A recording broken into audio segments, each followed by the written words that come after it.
Primeira Epístola a Timóteo, capítulo 1. Endereço.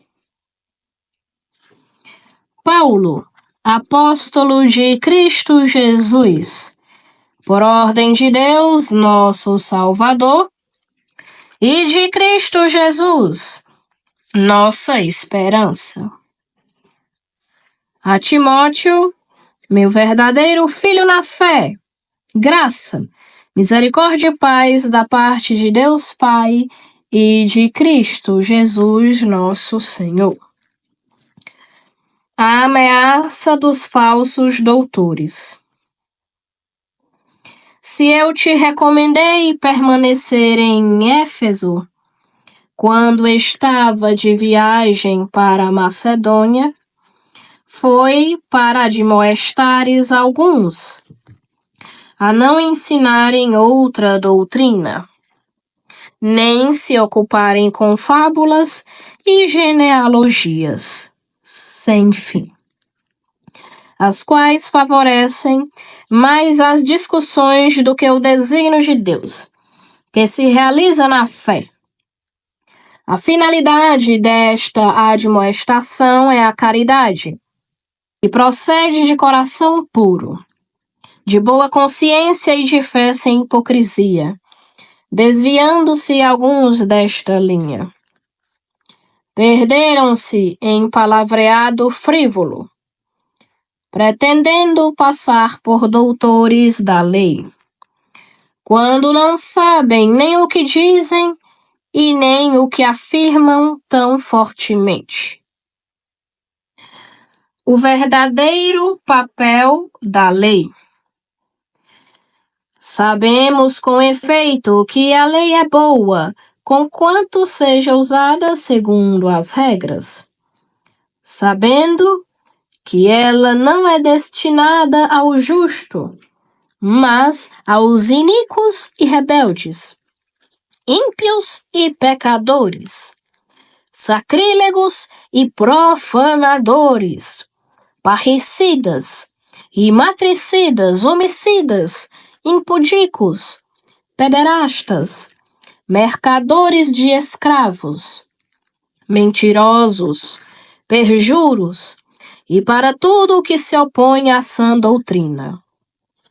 Segundo o Evangelho da glória do Deus bendito, que me foi confiado.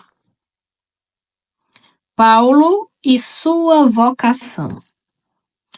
Sou agradecido para com aquele que me deu força, Cristo Jesus, nosso Senhor, que me julgou fiel, tomando-me para o seu serviço. A mim, que outrora era blasfemo, perseguidor e insolente, mas obtive misericórdia, porque agi por ignorância na incredulidade. Superabundou, porém, para mim a graça de nosso Senhor, com a fé e o amor que há em Cristo Jesus. Fiel é esta palavra e digna de toda aceitação. Cristo Jesus veio ao mundo para salvar os pecadores, dos quais eu sou o primeiro. Se me foi feita misericórdia, foi para que em mim primeiro Cristo Jesus demonstrasse toda a sua longanimidade, como exemplo para quantos nele hão de crer para a vida eterna. Ao Rei dos séculos, ao Deus incorruptível, invisível e único, honra e glória pelos séculos dos séculos. Amém. Timóteo defende diante de suas responsabilidades. Esta é a instrução que te confio, Timóteo, meu filho, segundo as profecias pronunciadas outrora sobre ti.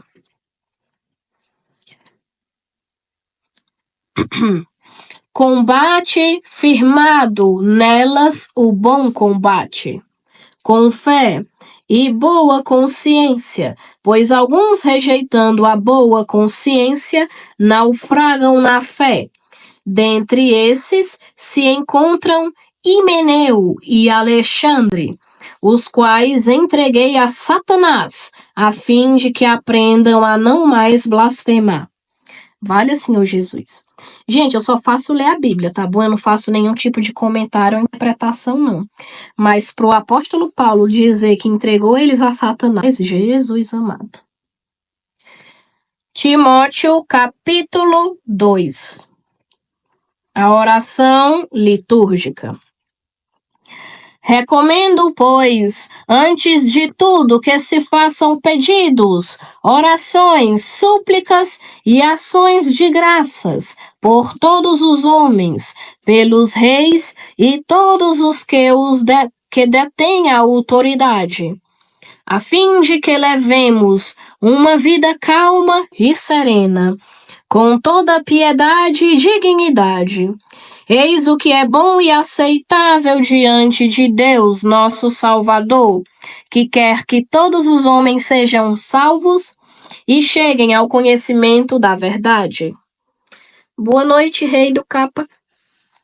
Pois há um só Deus e um só mediador entre Deus e os homens, um homem, Cristo Jesus, que se deu em resgate por todos.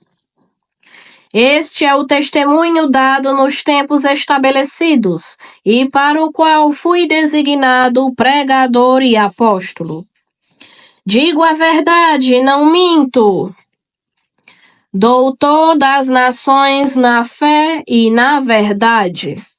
Quero, portanto, que os homens orem em todo lugar, erguendo mãos santas, sem ira e sem animosidade. Comportamento das mulheres.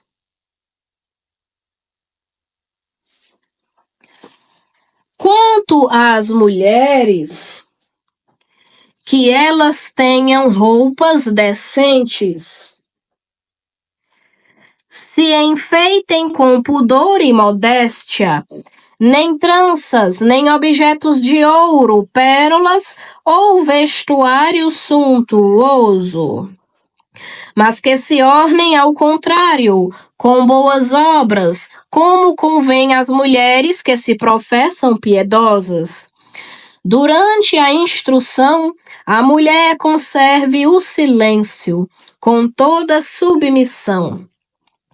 Não permito que a mulher ensine ou domine o homem, que conserve, pois, o silêncio, porque primeiro foi formado Adão, depois Eva. E não foi Adão que foi seduzido, mas a mulher que, seduzida, caiu em transgressão. Entretanto, ela será salva pela sua maternidade, desde que, com modéstia, permaneça na fé, no amor e na santidade. Novamente, gente, eu faço somente a leitura da Bíblia. Eu não interpreto, eu não coloco interpretações ou explico nada. Só que Timóteo, capítulo 2, versículo 9 ao 15, eu tenho grande dificuldade de entender e aceitar. E aí, nas orações, eu peço que o Senhor, me explique, que Deus nos ilumine e me ilumine, me ajude a entender e compreender. Porque, assim, na minha humanidade, eu, enquanto mulher, essa escrita aqui, eu não concordo, Mas, a gente é fiel a Deus, então, a gente pede que Deus inspire o sentido e a verdade nos nossos corações. E Timóteo, capítulo 3. O episcopo.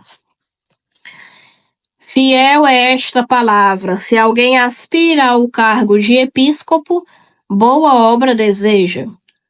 É preciso, porém, que o episcopo seja irrepreensível, esposo de uma única mulher, sóbrio, cheio de bom senso, simples no vestir,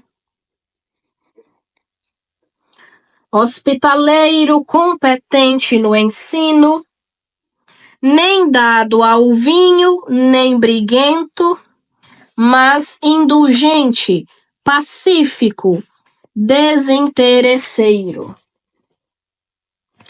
Que ele saiba governar bem a própria casa, mantendo os filhos na submissão com toda dignidade. Pois se alguém não sabe governar bem a própria casa, como cuidará da igreja de Deus? Que não seja recém-convertido, a fim de que não se ensoberbeça e incorra na condenação que cabe ao diabo. Além disso, é preciso que os de fora lhe deem bom testemunho, para não cair no descrédito e nos laços do diabo. Os diáconos. Os diáconos igualmente devem ser respeitáveis, de uma só palavra, não inclinados ao vinho, sem cobiçar lucros vergonhosos, conservando o mistério da fé com consciência limpa. Também estes sejam primeiramente experimentados, e em seguida, se forem irrepreensíveis, sejam admitidos na função de diáconos. Também as mulheres devem ser respeitáveis, não maldizentes, sóbrias, fiéis em todas as coisas. Que os diáconos sejam esposos de uma única mulher, governando bem os filhos e a própria casa. Pois aqueles que exercem bem o diaconato conquistam para si mesmos posto de honra, bem como muita intrepidez fundada na fé em Cristo Jesus. A Igreja e o mistério da piedade. Escrevo-te estas coisas, esperando encontrar-te dentro em breve. Todavia, se eu tardar, saberás como proceder na casa de Deus, que é a Igreja do Deus vivo, coluna e sustentáculo da verdade. Seguramente, grande é o mistério da piedade. Ele foi manifestado na carne, justificado no Espírito, aparecido aos anjos, proclamado às nações, crido no mundo, exaltado na glória.